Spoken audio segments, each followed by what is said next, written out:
cheap high street furniture, amazing. God, I'm so boring. Oh, can I talk to you about passive housing? I just, well, that's pathetic. It's all mad out there on the internet. DIY or hire a professional, you can do both thanks to the magic of the internet. The question really is when to know your limitations. That's the big thing. Well, something I did for the first time recently. God, I'm so boring. I do the same thing every day.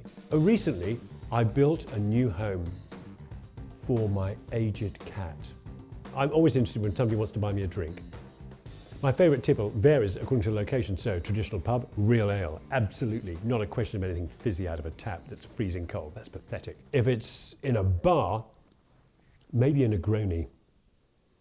One thing that really annoys me is negative emotions, like annoyance. There's a beautiful word in English, which is butterfly, which I think is a corruption of flutterby. And in French, it's papillon.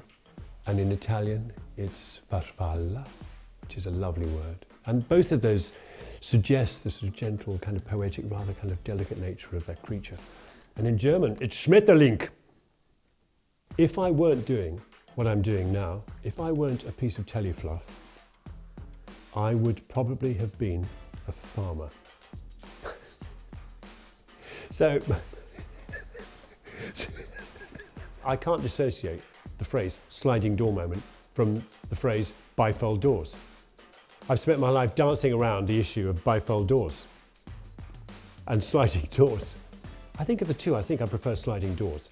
What has surprised me most about my career is that I'm still here. That's it. Television isn't very good at longevity. Series come and they go, people come and they go, and Grand Designs has sat gently bubbling away on the back burner for 2.5 decades, and it's a miracle that we're still doing it, and a joy. And I pinch myself literally every day I'm filming, because it's the most fabulous job. You can't even really call it a job, can you? Rip-roaring. Technically 2 words, hyphenated. So this job involves a huge amount of travel, a huge amount of amazing experiences and meeting wonderful people. But the sacrifice that comes with that is that I have tended to not see as much of my friends as I want to. So my ideal dinner party guests will be my mates. That would be just amazing. What I'm most proud of with Grand Designs is that it's been around for so long, it seems to have had, in a small way, a positive effect on society, helping people understand the value of architecture, of community architecture. And the biggest kick I think I still get is when a 35-year-old architect walks up to me and says, I started watching this series when I was 10 with my parents, and then I became an architect. And that to me is proof that television isn't just wallpaper. It can have an effect, make you think. Well, so yeah, I mean, Naomi Harris, right? You know, Moneypenny in Bond. She just walked up to me at some event somewhere and just said, oh, can I talk to you about passive housing? And I wanted to talk to her about everything but yeah, that was kind of, I was pretty dumbstruck at that point, as you would be.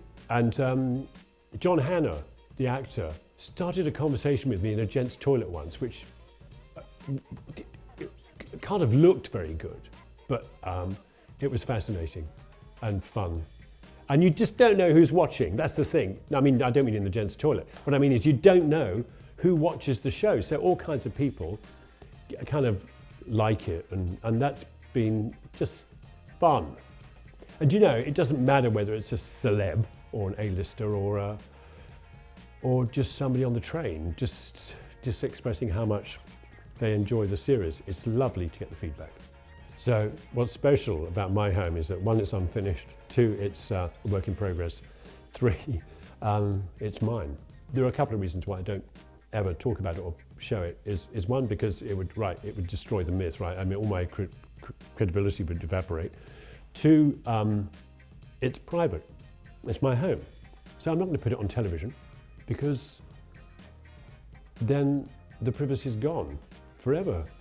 And thirdly is, it is I don't expect you to like it. I mean, everybody's taste. Your taste is not my taste. My taste is not the taste I had 10 years ago or 10 years from now. So, in a way, whether we like something we're shown is sort of slightly arbitrary. And so I don't care if you would or wouldn't like it. For me, that's the best possible reason for not letting you see it. Oh, do I have a weakness? I have a weakness for cheap high street furniture because I'm quite a fan of democratic design. And I love what's happening in Sweden. And my other weakness, I think, is bodging, like making stuff just good enough. Like, that was quick to do, that's great. Why have you done that? I've done that because it's practical. Does it look any good? Not really. Is it beautiful? I don't think so. But is it yes, that's another weakness of mine. So I'm quite interested in the process of making and doing. And one of my failures is being unable to fully, completely finish. Okay, so I'm going to talk to you about trends, right? There's no such thing as trends in interior design anymore because the cycle of change, which used to be like every 50 years, is now, well, it rapidly progressed to about 5 years. That was 10 years ago. And now it seems like we're cycling through ideas every 3 months. At this rate, interior design is going to be showing us stuff we've never ever seen before, ever. And it's going to be so weird, it'll be setting the kind of template for stuff that's happening in 50 years. I don't know, it's all mad out there on the internet, and the best thing to do is just go with your heart. There you go. In architecture, also, it doesn't matter. Rem Koolhaas, designer of the wonderful Casa de Musica in Porto, said that architecture takes so long to get through planning, why bother even trying to be trendy? It'll be out of date by the time it's built. I have a few party tricks. I can do a passable imitation of a Dalek. I'm quite good at animals, and I can do impersonations. Any that you would like to do for us? No, you don't want to have thanks. No, I'm not going to do any of them, not even the Dalek, even though I can do an elephant on a good day. I used to think that anybody can build their own home, that self-build is accessible, and it is. You can join community self-build groups, you can do a custom build with an East European manufacturer affordably. You can go and build at Graven Hill in Oxfordshire and be part of a big self-build community. But the truth is, it's not for everybody because you still need the stamina, you still need the self-belief, you still need that kind of absolute, unstoppable drive, and you need it in huge reserves. If you think you don't have it, what it takes, then I have total respect for that because I am with you.